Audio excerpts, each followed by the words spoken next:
우리 함께 나눌 하나님의 말씀은 구약성경 히브리서 2장입니다. 구약성경 히브리서 2장 1절로 4절까지의 말씀, 우리 한음성으로 같이 합독해서 읽겠습니다. 히브리서 2장 1절로 4절까지의 말씀입니다. 우리 1절부터 다 같이 읽겠습니다. 시작. 그러므로 우리는 들은 것에 더욱 유념함으로 우리가 흘러 떠내려가지 않도록 함이 마땅하니라. 천사들을 통하여 하신 말씀이 견고하게 되어 모든 범죄함과 순종하지 아니함이 공정한 보응을 받았거든 우리가 이같이 큰 구원을 등한히 여기면 어찌 그 보응을 피하리요. 이 구원은 처음에 주로 말씀하신 바요 들은 자들이 우리에게 확증한 바니 하나님도 표적들과 기사들과 여러 가지 능력과 및 자기의 뜻을 따라 성령이 나누어 주신 것으로서 그들과 함께 증언하셨느니라. 아멘. 할렐루야. 아멘. 우리 읽은 본문 말씀을 가지고 흘러 떠내려가지 않도록 이러한 제목으로 함께 말씀을 나누겠습니다.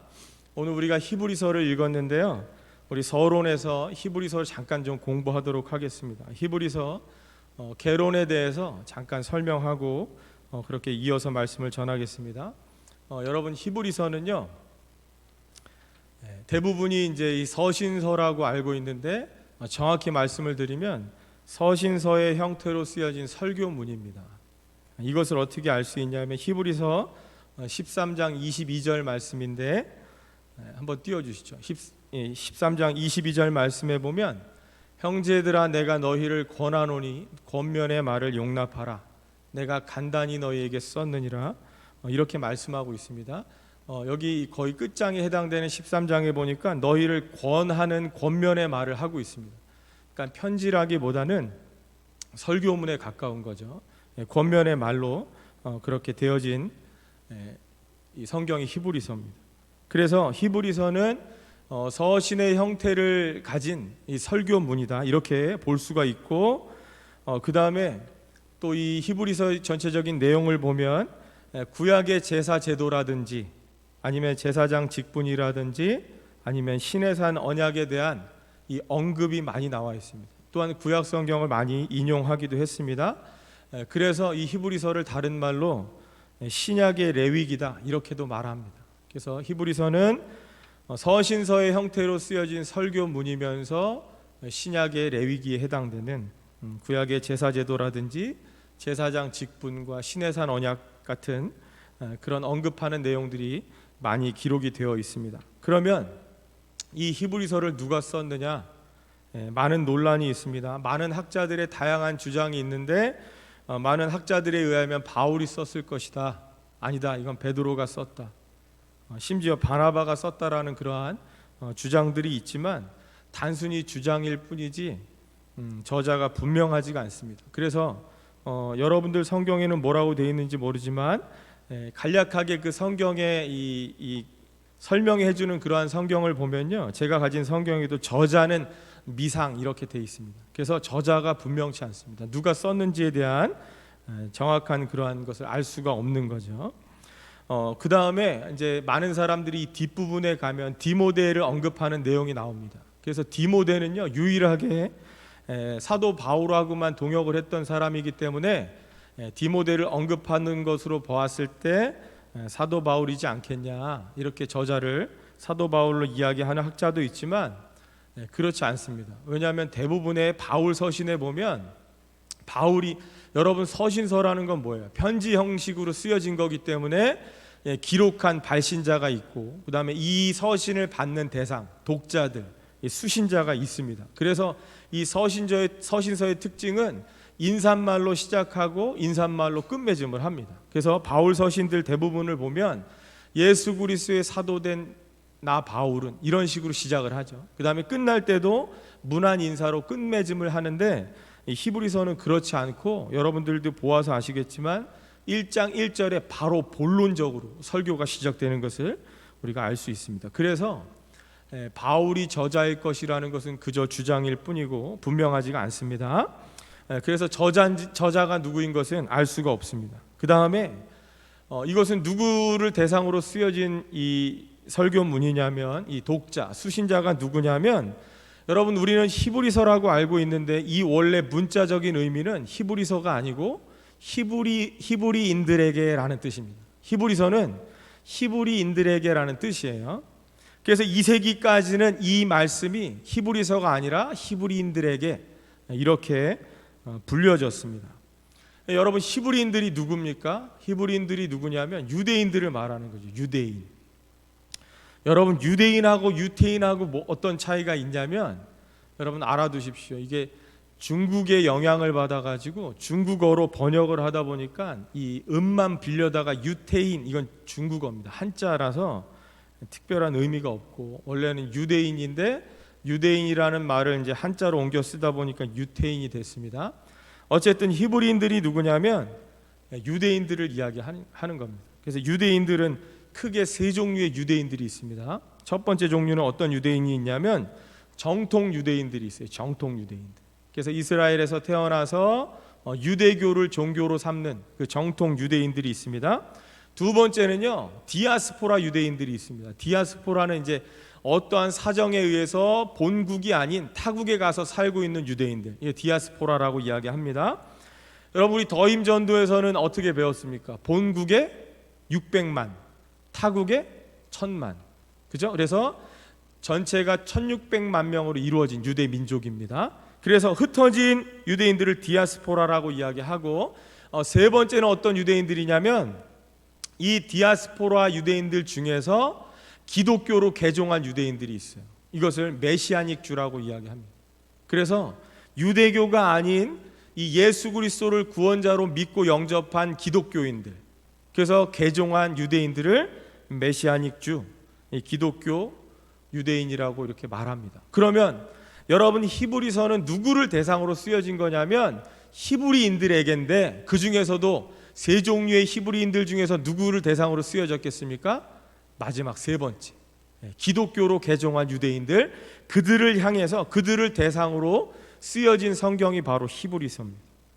그래서 여러분, 이 특별히 이 기독교로 개종한 유대인들, 메시아닉 주에게 왜 이 저자는 누군지 모르지만 왜 저자가 이 히브리서를 기록했냐면, 기독교로 개종은 했는데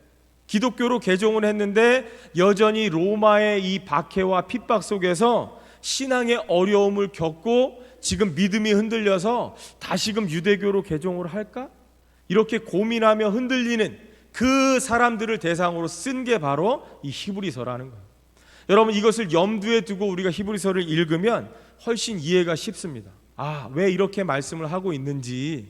여러분, 우리가 잘 아는 히브리서 11장에 보면 구약의 많은 믿음의 선진들의 이름이 쭉 나오잖아요. 그들은 이렇게 살았다, 이렇게 살았다, 이렇게 살았다. 여러분, 그게 지금 신앙적으로 흔들리는 많은 사람들. 여러분, 예를 한번 들어보겠습니다. 여러분,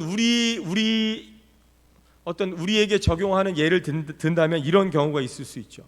여러분, 예수 믿으면 복 받는다고 전도를 받아서 복음을 전해 듣고 예수를 믿게 되었습니다. 그래서 이제 기독교인이 되었어요. 복은 고사하고 예수 믿는다고 교회 간다고 집에서 맨날 이 핍박이 끊이질 않습니다. 남편이 막 박해하고, 여러분, 예수 믿고 복 받는 게 아니라 오히려 인생이 더 꼬여가는 거예요. 여러분, 그럴 때에 그 사람들이 이런 생각을 하지 않겠습니까? 나 괜히 예수 믿었나 보다. 나 그냥 이제 기독교를 버리고 그냥 난 무교로 살아야 되겠다. 이렇게 흔들리는 사람들, 혹은 주변에서 막 이야기하는 거죠. 야, 거봐라, 너 예수 믿으니까 그러는 거야. 너 지금 계속 그런 이 고난이 오는 것은 예수 믿어서 그런 거야. 여러분, 이 주변에 이러한 이 말들을 들을 때에 신앙이 어린 사람들이 흔들리지 않겠어요? 그런 사람들을 대상으로 흔들리지 말라라고 권면하는 그 내용의 이 성경이 뭐냐? 바로 히브리서라는 거예요. 여러분, 그래서 이 히브리 기자는 누군지 모르지만 이 저자는 독자, 수신자들을 향해서 무슨 말씀을 지금 하고 있는 거냐면, 히브리서 10장 39절을 보겠습니다. 여러분, 여기에도 보니까 뭐라고 말씀하냐면 우리는 뒤로 물러가 멸망할 자가 아니라는 거예요. 여러분, 뒤로 물러간다는 건 뭐겠어요? 다시금 유대교적 패러다임으로, 유대교적 삶으로 돌아가지 말라는 거예요. 왜요? 우리가 오전에도 말씀에 대한 이 말씀을 들었는데, 여러분, 예수님께서 태초부터 계셨던 하나님, 그분이 육신을 입고 이 땅에 오셨다는 거예요. 말씀이신 그 하나님이 이 땅에 오셨다는 거예요. 그러면 말씀이신 예수님을 믿고 영접해서 살아가는 너희들이 어찌하여 다시금 옛 언약, 구약의 율법으로 돌아가려고 하느냐, 그것을 지금 말씀하고 있는 거예요. 뒤로 물러갈 자가 아니다. 우리는 오직 영혼을 구원함에 이르는 믿음을 가진 자다. 그러니까 흔들리면 안 된다, 뒤로 돌아가면 안 된다, 과거로 돌아가지 말아라, 이런 말씀을 하고 있는 거죠. 또한 오늘 우리가 읽었던 이 2장에 보면 2장 1절 말씀, 그러므로 우리는 들은 것에 더욱 유념함으로 우리가 흘러 떠내려가지 않도록 함이 마땅하니라. 여기도 보니까 흘러 떠내려가지 않도록, 여러분, 흘러 떠내려가면 안 된다는 거예요. 그것을 지금 말씀하고 있습니다. 한 군데 더 보면 히브리서 4장 1절인데, 그러므로 우리는 두려워할지니 그의 안식에 들어갈 약속이 남아있을지라도 너희 중에는 혹 이르지 못할 자가 있을까 함이라. 지금 신앙이 흔들려서 다시금 이 구약의 율법, 옛 언약으로 돌아가려고 하는 자들, 그러한 자들이 혹 있을까 염려한다는 거죠. 여러분, 그래서 이 히브리서를 기록한 저자는 이 신앙적으로 흔들리고 다시금 과거 유대교적 삶으로 돌아가려고 하는 이 기독교 유대인들을 향해서 이 말씀을 통해서 권면하고 있는 거예요. 그러면 이제 본론적으로 오늘 이 히브리 기자는 우리에게 어떠한 이 말씀을 통해서 무엇을 호소하고 있냐면, 히브리서 5장 12절에서 14절 말씀입니다. 때가 오래되었으므로 너희가 마땅히 선생이 되었을 터인데, 여러분, 우리가 이제 신앙생활을 합니다. 그래서 열심히 교회에 출석하고 예배 드리면서 혹은 성경 공부하고 제자훈련 받으면서 이제는 우리가 어떻게 해요? 신앙이 날마다 자라서 이제는 누군가에게 가르칠 정도의 수준이 되어야 하는데, 아직도 뭐에 있다는 거예요? 하나님 말씀의 초보에 머물러 있다는 거예요. 심지어 뿐만 아니고 이제는 다시금 누군가에게 가르침을 받아야 될 그러한 처지가 되었다는 거예요. 그것을 비유적으로 단단한 음식은 못 먹고 젖이나 먹어야 하는 어린아이와 같은 지금 신앙에 머물러 있다는 걸 이 저자가 호소하고 있는 거죠. 여러분, 그렇잖아요. 여러분, 아이들이 태어나면요, 시간이 지날수록 자라야 합니다. 이젠 어눌하던 말들이 이제 점점 유창해져야죠. 그죠? 처음에는 그저 간단한 것들만 부모님에게 요구했다면 이제는 점점 대화의 수준이 좀 늘어나야 되잖아요. 언제까지 엄마 맘마 쭈쭈, 여러분, 여기에만 머물러 있을 겁니까? 이제는요, 어느 정도 대화의 수준이 점점 올라가야 되는 거예요. 뿐만 아니라 이제는 누군가를 가르칠 정도가 돼야 되는 거죠. 여러분, 우리 교회에 이 무기가 있잖아요. 더힘 전도라는 게 있죠. 여러분, 그건 너무 많이 들어서 잘 알고 계시죠. 그죠? 사람이 죽으면 그만일까요? 아닐까요?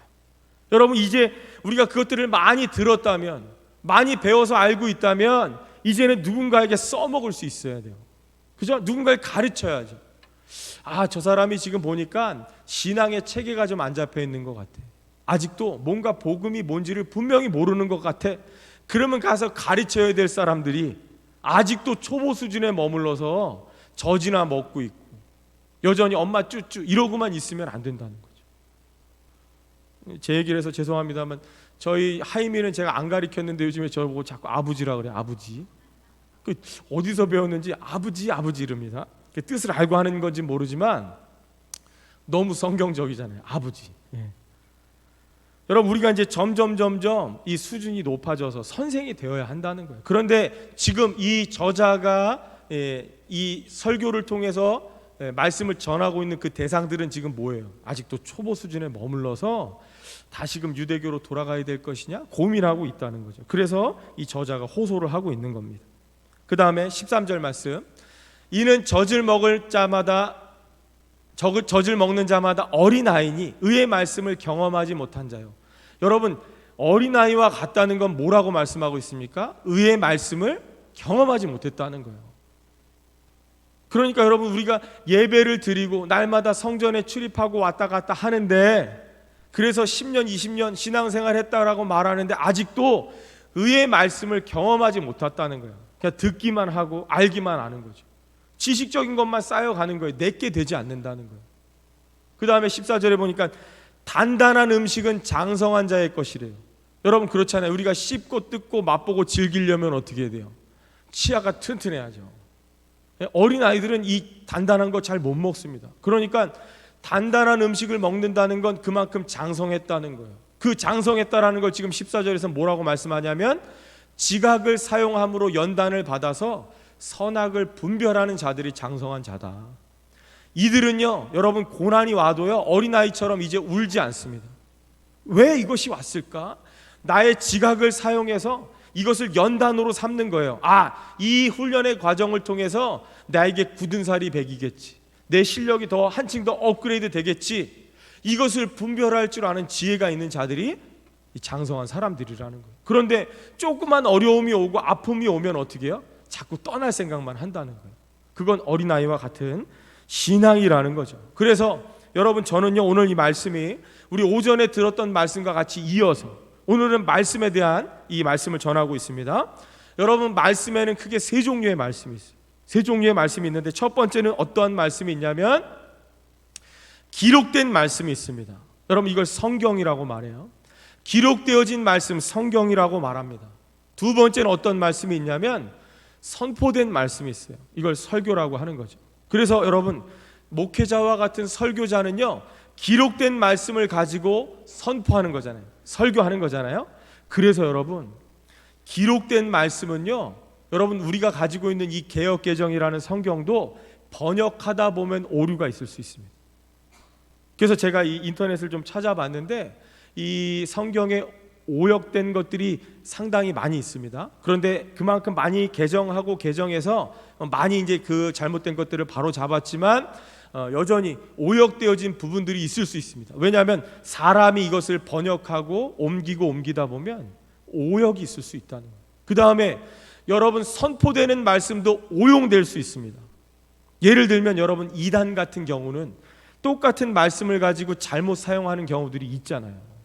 특히 신천지 같은 경우 여러분 성경상에 나오는 14만 4천을 그들은 잘못 사용하고 있는 거예요. 그죠?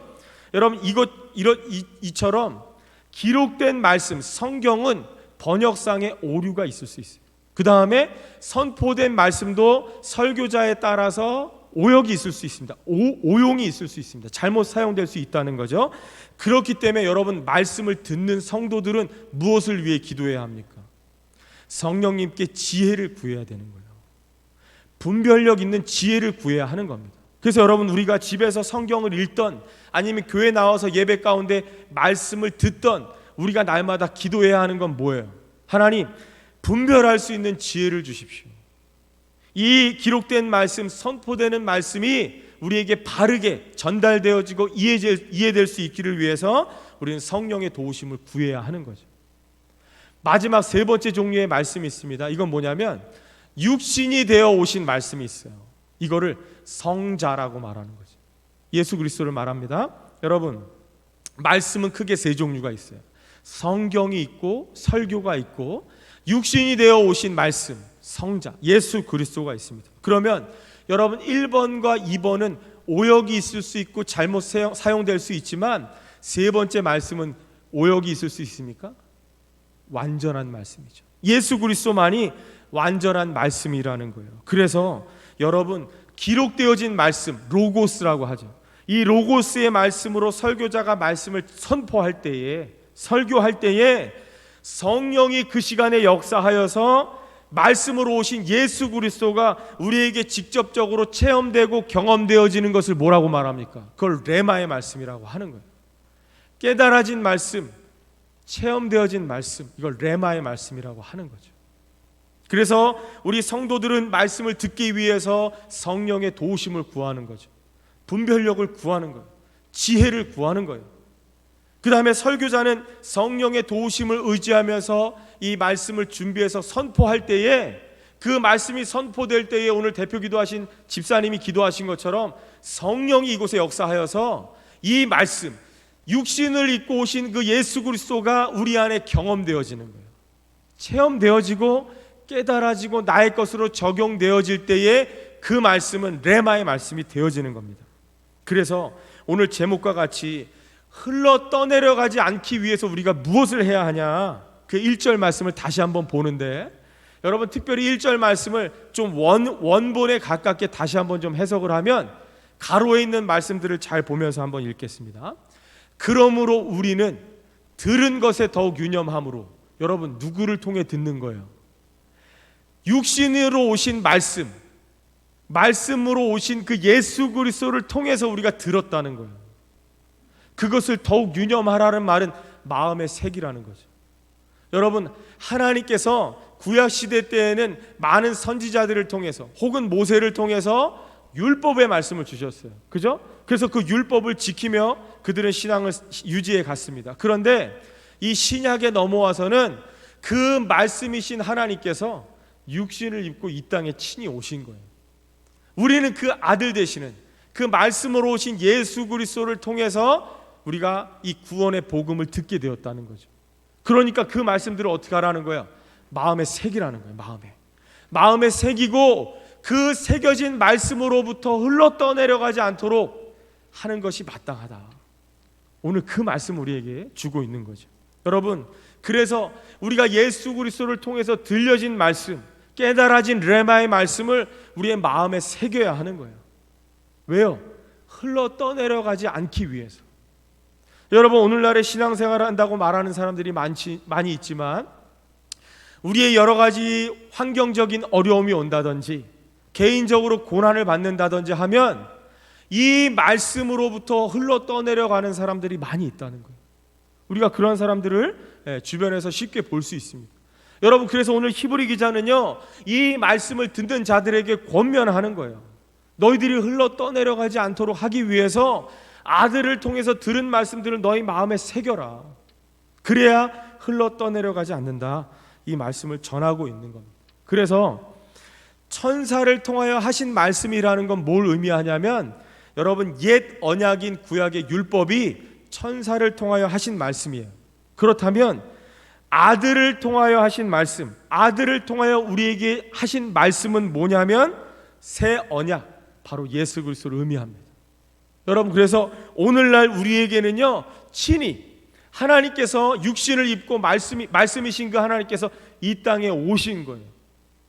그래서 우리는 그 아들 되시는 육신을 입고 말씀이 이 땅에 오신 예수 그리스도를 통해서 우리가 구원을 받게 되어졌다라는 걸 이야기하는 겁니다. 그래서 3절 말씀 한번 보면 우리가 이같이 큰 구원을 등한히 여기면, 여러분 우리가 이 말씀이 육신이 되어 오신 그 예수 그리스도를 통해서 구원의 기쁜 소식을 받았잖아요. 이게 우리에게 큰 구원입니다.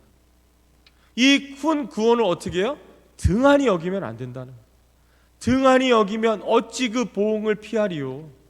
이 구원은 처음에 주로 말씀하신 바요 들은 자들이 우리에게 확증한 말씀이라는 겁니다. 그래서 여러분 우리가 흘러 떠내려가지 않기 위해서는 어떻게 해야 되느냐? 우리가 진리의 허리띠를 띄어야 한다는 거예요. 여러분 우리가 바지가 흘러내려가지 않기 위해서 뭐 합니까? 그 전문 용어로 혁대라고 그러잖아요. 그죠? 우리가 바지가 흘러내려가지 않기 위해서는요 이 벨트를 합니다. 마찬가지로 여러분 전쟁을 하는 군인이요 만약에 벨트를 하지 않았다면 전쟁을 해야 되는데 바지가 자꾸 흘러내려가요. 그래서 바지를 자꾸 한 손으로 이렇게 치켜 세우면서 이러면 전쟁에 집중이 됩니까 안 됩니까? 안 되죠. 여러분 그래서 에베소서 6장 말씀이잖아요. 13절 14절 말씀 보면 그러므로 하나님의 전신갑주를 취하라. 여러분 지금 눈에 보이지 않지만 전쟁의 상황이잖아요. 영적 전쟁 가운데 저희가 살아가고 있기 때문에 이 전쟁을 하는 영적인 군사된 저와 여러분들에게 하나님 주시는 말씀은 뭐예요? 전신갑주를 취하라. 왜 취해야 하냐면 이는 악한 날에 너희가 능히 대적하기 위함이라는 거죠. 여러분 전쟁을 하기 위해서는요 군인은 운동화 신으면 안 돼요. 여러분 바위에 부딪혀도 발이 상하지 않을 정도의 전투화를 신는 겁니다. 그 다음에 총알이 혹시라도 머리를 관통하지 못하도록 이 단단한 철모를 쓰는 거예요. 여러분 이것처럼 전쟁에 필요한 전신갑주를 취하라는 거예요. 그 다음에 이렇게 했을 때 우리가 모든 전쟁이 끝난 다음에 우리가 당당히 승리자로 설 수 있기 때문이죠. 그러면서 14절 말씀에 보니까 그런즉 서서 진리로 너희 허리띠를 띠라는 거예요. 여러분, 왜 이 벨트에 대한 말씀을 할까요? 여러분, 전쟁을 해야 되는 군인이 전쟁에 집중해야지 지금 흘러내리는 바지에 신경 쓸 때가 아니라는 거예요. 여러분 생각해 보세요. 만약에 전쟁을 하는 이 목숨이, 이 생사가 걸려있는 그 지금 현장에서, 전쟁터에서 지금 내가 딴짓하다가 총알을 맞으면 어떻게 되는 겁니까? 여러분, 다시 시작할 수 있어요? 여러분, 이건 게임이 아니잖아요. 제가 예전에 이 검도를 한번 배우고 싶어가지고 이제 아는 분 찾아가서 제가 이제 검도 배우려고 상담을 받은 적이 있어요. 여러분, 미리 말씀드리면 상담만 받고 배운 적은 없습니다. 그러니까 배우려고 갔는데 그분이 이제 검도가 어떤 운동인지에 대해서 이제 말씀을 해주는 거예요.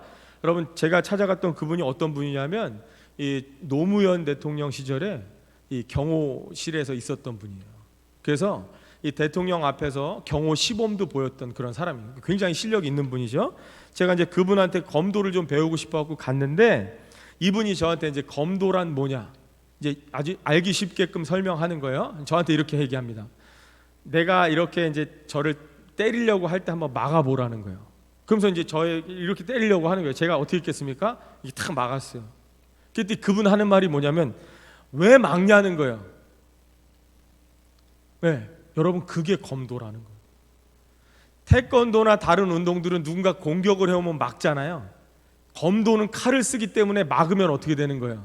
죽는 거예요. 여러분, 칼로 내려치는데 막을 수 있습니까? 막으면 손이 잘리는 거죠. 검도란 어떤 운동이냐? 누군가 공격을 해올 때 내가 먼저 공격하는 게 검도라는 거예요. 와, 멋있죠? 여러분, 그래서 이 검도하는 사람들이 수련하고 훈련하는 건 뭐냐면 상대방의 공격보다 내가 더 빠르게 공격하기 위한 훈련을 하는 거죠. 네. 여러분, 그게 검도입니다. 그러니까 지금 이 전쟁터에서 전쟁을 해야 되는 군인이 지금 바지 흘러내려가는 거에 대해 신경 쓰다 보면요, 그냥 죽는 거예요. 그냥 실패가 아닙니다. 이거는 그냥 죽는 거예요. 여러분, 전쟁에서 실패한 군인에게는요, 실패라는 말이 아니고 이 죽음인 거죠. 여러분, 그래서 지금 이 에베소서 6장에서 전신갑주를 취하되 서서 진리로 허리띠를 띠라는 건 뭐예요? 왜 쓰라는 거예요? 전쟁이 언제 올지 모르니까, 적군의 공격이 언제 올지 모르니까 늘 준비하고 있으라는 거예요. 여러분, 앉아 있을 수가 있습니까? 편히 누워 있을 수가 있겠어요? 서서 준비하고, 이때 특별히 진리로 너희의 허리띠를 띠라는 거예요. 적군이 쳐들어왔을 때 달려나가다가 바지 흘러내리는 거에 집중하다가 총알 맞지 말고, 여러분, 그러면 여기서 말하는 진리는 뭡니까? 말씀을 의미하는 거죠. 여러분, 그러니까 영적인 전쟁을 하는 군사들에게 제일 먼저 하시는 말씀은 말씀으로 허리띠를 띠라는 거예요. 여러분, 우리가 이 집중하지 못하고 흐트러진 것들을 말씀으로 잘 결속시키라는 거죠. 여러분, 그것을 말씀하고 있습니다. 그 다음에 베드로전서 5장 8절에도 보면 근신하라, 깨어라, 너희 대적 마귀가 우는 사자와 같이 두루 다니며 삼킬 자를 찾는다 그랬습니다. 여러분, 지금 눈에 보이지 않지만 지금 영적인 세계는요, 어떠한 세계입니까? 지금 악한 마귀 사탄이 배가 고파서 으르렁 대면서 먹이를 찾아 두루 찾아다니는 지금 저 사자와 같이, 여러분, 지금 그런 상황이라는 거예요. 그런데 우리가 그냥 가만히 앉아서, 때로는 누워서 손 놓고 있을 때가 아니라는 거예요. 깨어 있어야 합니다. 서 있어야 돼요. 당장이라도 공격할 수 있는 준비를 해야 된다는 거예요. 내가 다른 것에 신경 쓰지 않도록 말씀으로 우리의 허리띠를 조여야 하는 거예요. 그것을 말씀하고 있는 거예요. 그래서 결론입니다. 세 가지 결론인데, 첫 번째, 여러분, 우리가 흘러 떠내려가지 않기 위해서는 어떻게 해야 되냐? 첫 번째, 두려워하면 안 됩니다. 여러분, 두려워하면 떠내려가는 거예요. 마태복음 10장 28절 말씀, 몸은 죽여도 영혼은 능히 죽이지 못하는 자들을 두려워하지 말라는 거죠. 오직 몸과 영혼을 능히 지옥에 멸하실 수 있는 이를 두려워하라. 여러분, 우리는요, 지금 눈앞에 보여지는 이 세상, 그 다음에 이 되어지는 상황, 여러분, 이것들을 보면서 두려워하면 어떻게 되는 거예요? 흘러 떠내려가는 거예요.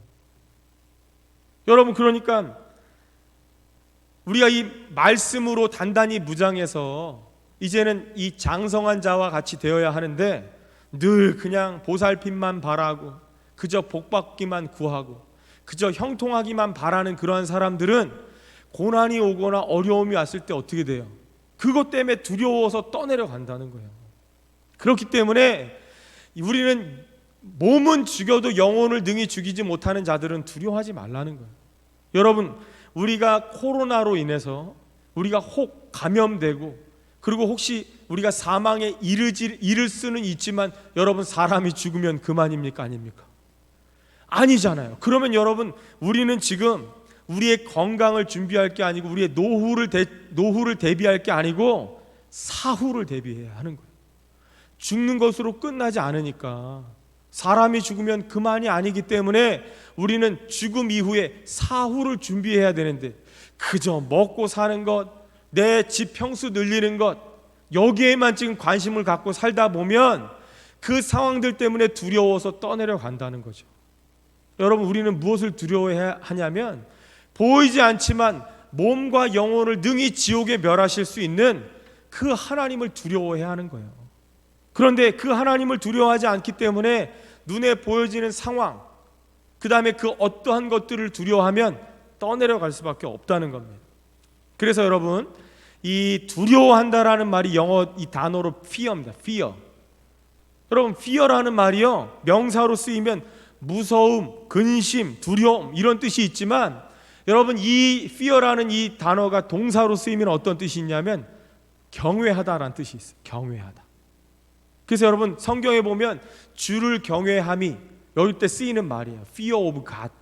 그러니까 여러분, 경외하다라는 건 무슨 뜻이냐면 존경하고 순복한다는 말이에요. 경외한다는 건 존경하고 순복하는 겁니다. 여러분, 우리가 하나님을 존경하고 그래서 그분의 말씀대로 순종, 여러분, 순종보다 더한 게 순복입니다. 순종하고 복종한다는 의미잖아요. 여러분, 우리가 하나님을 두려워하면요, 그분을 존경할 수밖에 없어요. 그분을 존경하기 때문에 그분의 어떠한 말이라도 우리는 순복할 수 있는 거예요. 그런데 하나님이 아닌 세상을 두려워하면요, 우리의 근심이 쌓입니다. 그걸 무서워하게 돼 있어요. 벌벌 떨게 돼 있어요. 여러분, 그렇기 때문에 눈에 보여지는 어떤 상황이나 환경을 두려워하지 말고 눈에 보이지 않는 하나님만 두려워해야 하는 거예요. 그래야 우리가 하나님만 존경하고 그분의 말씀에 순복할 수 있습니다. 그래서 여러분, 코로나 초창기 때 우리 목사님 자주 하신 말씀이 있잖아요. 눈에 바이러스를 두려워하지 말고 보이지 않는 하나님을 두려워하라. 여러분, 그 두려워한다라는 건 하나님을 무서워하라는 게 아닙니다. 그분을 존경하고 그분의 말씀에 순복하라는 뜻이죠. 그래서 첫 번째 결론, 두려워하면 흘러 떠내려 갑니다. 그렇기 때문에 우린 두려워하면 안 되는 거예요. 두 번째, 무식하면 떠내려 갑니다. 여러분, 무지하면 떠내려 가는 거예요. 여러분, 우리가 흘러 떠내려 가지 않기 위해서는 어떻게 해야 되냐면 에베소서 6장 17절 말씀입니다. 성령의 검, 곧 하나님의 말씀을 가지라 그랬습니다. 여러분, 성령의 검, 곧 하나님의 말씀을 가지라 그랬습니다. 여러분, 우리가 잘 아는 것처럼 에베소서 6장에는요 전신갑주에 대한 이 말씀이 나오는데 여러분, 대부분은 다 뭐예요? 방어 기제죠. 방어하는 적의 공격을 막는 도구지만 유일한 공격형 무기가 있어요. 그게 뭐예요? 성령의 검. 그게 하나님의 말씀을 의미합니다. 여러분, 그래서 우리가 이 말씀에 무지하면 안 된다는 거예요. 이 말씀에 무식하면 안 됩니다. 왜냐하면 유일하게 공격할 수 있는 무기가 말씀이에요. 하나님의 말씀. 그런데 말씀을 알지도 못하고 오해하고 있으면 정작 공격해야 될 기회가 왔을 때에 유일한 이 공격형 무기인 칼을 쓸 수가 없다는 거죠. 여러분, 그것을 히브리서 4장 12절 말씀 보면 하나님의 말씀은 살아있고 활력이 있어서 좌우에 날선 어떤 검보다도 예리하여 혼과 영과 및 관절과 골수를 찔러 쪼개기까지 한다 그랬어요. 여러분, 우리에게 유일한 공격형 무기인 하나님의 말씀, 성령의 검이 어떻다고요? 살아있습니다. 활력이 있어서 여러분, 혼과 영과 관절과 골수를 찔러 쪼개기까지 한대요. 그러면 여러분, 이 무기를 어떻게 해야 되냐면 평소에 잘 훈련해야 돼요. 잘 갈고 닦아야 돼요. 여러분, 그런데 어떤 사람들이 무식해가지고 하나님의 말씀을 알지도 못하고 읽지도 않고 잘 듣지도 않아서 말씀에 무지한 거예요. 그런데 만약에 공격이 왔습니다.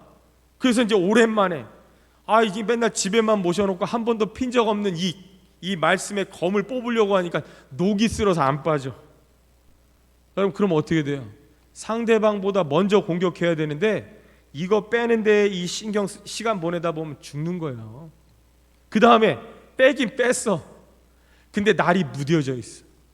그러면 여러분, 공격해도 이 효과가 없습니다. 그러니까 여러분, 우리가 뭐 하라는 거예요? 날마다 말씀을 읽고 듣고 그 가운데 기록한 것들을 지켜 행하라는 말씀이죠. 그게 여러분, 우리가 영적으로 무지하지 말라는 거예요. 말씀에 늘 깨어 있어야 돼요. 여러분, 그래서 늘 말씀을 읽고 그다음에 암송하는 사람들은요, 고난이 오면요 말씀이 바로바로 튀어나옵니다. 맞아, 하나님은 내게 감당치 못할 시험 주지 않는다 그랬어. 이 말씀으로 승리하는 거예요. 그런 사람들이 지금 이 말씀의 검을 잘 활용하고 있는 사람들이죠. 그런데 고난이 오는데, 고난의 상황이 왔는데, 사탄의 공격이 왔는데, 여러분, 이 어쩔 줄을 몰라 하고 있는 거예요. 두려워 벌벌 떨고 있으면 안 된다는 거예요. 여러분, 공격이 왔을 때는요 말씀으로 예수님처럼 물리쳐야죠. 여러분, 그래서 우리 담임 목사님이 자주 하시는 게 있잖아요. 우리 교육자들 사이에서도 늘 하시는 말씀이 있어요. 무슨 말씀, 이거 어디에 있어? 항상 출처를 물으시는 거예요. 마치 퀴즈 하듯이. 여러분, 그거 하다 보면요 이제는 점점 그 내공이 쌓입니다. 그래서 이제는 굳이 찾지 않더라도 그 말씀 어디에 딱 있어. 여러분, 그 정도 훈련이 돼야 하는 거예요. 그래, 여러분, 누군가 지금 어려움을 당하거나 공격당하고 있을 때 얼른 바로바로 해줘야지. 언제 찾을 거예요? 언제 찾을 거예요? 여러분, 그래서 말씀에 무지하거나 무식하면 흘러 떠내려갈 수밖에 없어요. 그래서 우리는 우리에게 주신 유일한 공격형 무기인 성령의 검, 하나님의 말씀을 날마다 갈고 닦아야 돼요. 그래야 우리가 공격의 때에, 이 전쟁의 때에 승리할 수 있는 줄 믿습니다. 그래서 여러분, 오전에도 우리가 들었던 계시록 1장의 말씀, 특별히 3절에 예언의 말씀을 읽는 자와 듣는 자와 그 가운데 기록한 것을 지키는 자는 복이 있나니, 여러분, 우리가 단순히 내가 원하는 복을 받기 위해서 말씀을 읽고 듣고 지키는 게 아니죠. 여러분, 우리는 이 흘러 떠내려가지 않기 위해서 날마다 말씀을 들어야 돼요. 읽어야 하는 거예요. 그 다음에 그거를 읽고 들으셨다면 거기서 끝나면 안 되고 그 말씀을 날마다 지키며 살아야 합니다. 여러분, 우리 진일교회가 얼마나 좋아요. 새해가 되면서 여전도회에서 이 공동체 성경 읽기 시작하고 있지 않습니까? 여러분, 잘하고 계세요? 1층 로비에 그 읽기표 있습니다. 꼭 가져가셔서 이 1분기만 저희가 이제 만들어 놓은 거예요. 그래서 1분기가 끝나면 또 시상을 한대요. 여러분, 성경 읽으면 그거는 본인 잘 되라고 하는 건데 우리 교회는 선물도 준대요. 얼마나 좋아요. 꼭 먹고 알 먹고 마당 쓰고 돈도 주고 도랑 치고 가재도 잡고 누이 좋고 매부 좋고. 여러분, 그러니까 꼭 성경을 읽으십시오. 그런데 여러분, 여전도에서 뭐 상품을 바라고 읽는 게 아니고 내가 말씀을 잘 알고 있어야 우리가 공격할 수 있기 때문에 그런 거예요. 마지막 세 번째 결론입니다. 우리가 흘러 떠내려가지 않기 위해서는 어떻게 해야 되냐? 여러분, 머물러 있으면 떠내려갑니다. 여러분, 우리가 흔히 고인 물이 썩는다 그러잖아요. 여러분, 우리가 신앙이 정체에 있으면 흘러 떠내려갑니다. 그래서 제가 예전에도 한번 설교한 적이 있는데 연어 이야기 한 거 기억하시죠? 여러분, 연어가요 자기가 태어난 하천을 떠나서 이 태평양 바다에서 살다가 이제 이 성체가 되면 다시금 자신이 태어났던 하천으로 거슬러 와요. 올 때 이 흐르는 물살을 역으로 올라갑니다. 심지어 곰새끼가 기다리고 있어도 가는 거예요. 왜요? 가야지만 생명을 낳을 수 있기 때문에 그런 거죠. 여러분, 우리가 신앙생활할 때요 어려운 게 많습니다. 그런데 우리가 거기에서 주저앉지 않고 계속해서 우리가 거슬러 올라가야 하는 것, 왜 그런 거예요? 생명을 낳기 위해서는 거죠. 여러분, 해산의 고통 없이 어떻게 자녀를 낳을 수 있습니까? 여러분, 요즘에 이 정신 나간 젊은 사람들이 애 낳는 게 무서워가지고 그 엄마가 보니까 힘들어하던데, 그리고 애 낳으면 몸매 다 망친다고. 여러분, 그러한 것 없이는요 이 자녀에 대한 기쁨을 모르는 거죠. 여러분, 그래서 이 3절 말씀이죠. 오늘 읽었던 이 본문 3절 말씀에 보면 우리가 이같이 큰 구원을 등한히 여기면 안 된다는 거예요.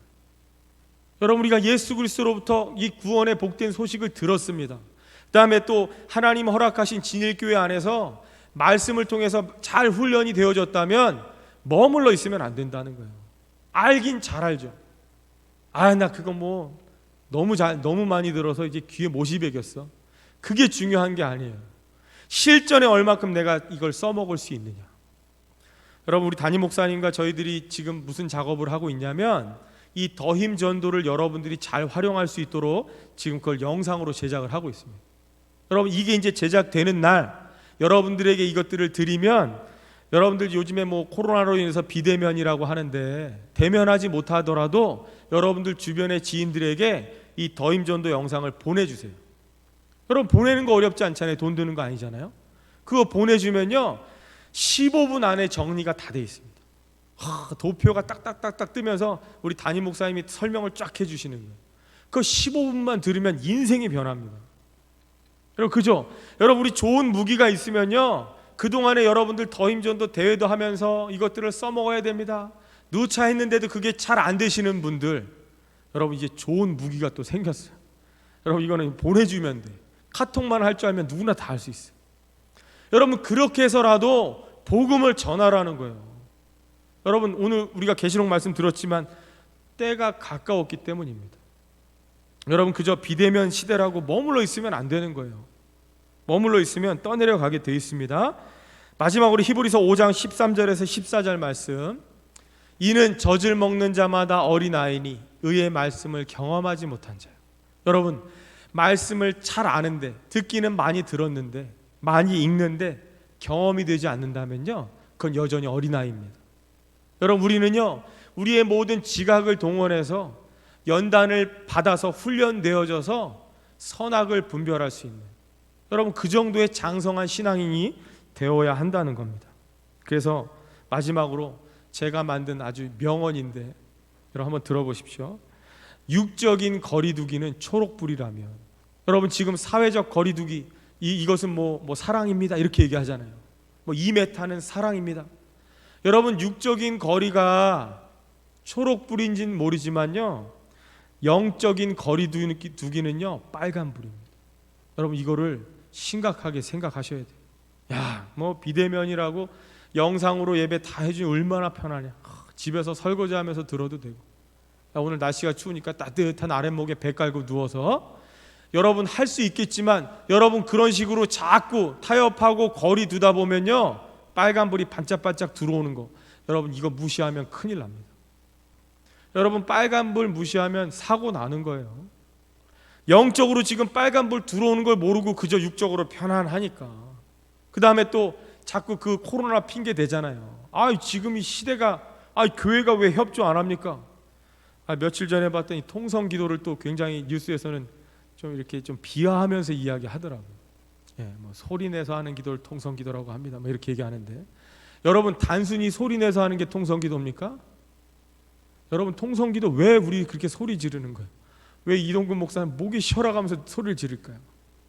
여러분, 물에 빠졌는데 여러분 구해달라고 소리 지를 때 그럼 점잖게 합니까? 여러분 다급하잖아요. 간절하니까 여러분 우리는 통성으로 기도할 수밖에 없는 거죠. 여러분, 지금 때가 가까웠는데 준비는 안 돼 있고 신랑 대신 예수님 맞을 준비가 안 됐는데, 여러분 지금 내 옆에 사람들, 형제 자매들 죽어가고 있는데 어떻게 모른 척합니까? 그냥 간절히 기도하는 거지 뭐 우리가 코로나를 전파하려고 막 침 튀어가면서 기도합니까? 아니잖아요. 여러분, 세상 사람들이 그걸 모르는 것 같아요. 왜 우리가 그렇게까지 침을 튀겨가면서 기도하냐면 당신들 때문이야. 구원받지 못하는 당신들, 나는 죽어도 천국 가지만 당신들 죽으면 지옥 갈 게 눈에 뻔히 보이는데 어떻게 우리가 침을 튀기면서 기도 안 할 수가 있습니까? 이 영상이 또 문제가 될지 모르는데, 제가 지난주 11조 설교했더니 댓글이 하나 달렸어요. 모르는 사람이 뭐 엉뚱한 얘기 하더라고요. 그러면서 저한테 그게 맞냐 틀리냐 막 이렇게 물어보는데, 이 영상이 참 이런 게 안 좋더라고요. 자꾸 이렇게 댓글로 시비 거는 분들이 있습니다. 뭐 그랬거나 저랬거나 여러분 듣고라도 한 명이라도 누군가 구원받을 수 있다. 예수님을 구주로 영접할 수 있다면 해야 될 일인 거죠.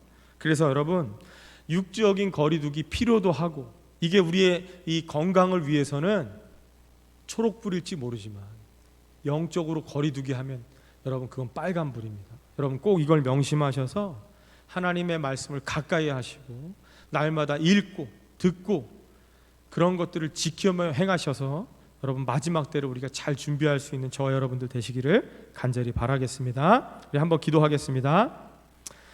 하나님, 오늘 우리가 계속해서 하나님의 말씀에 대해서 우리가 같이 말씀을 나누었습니다.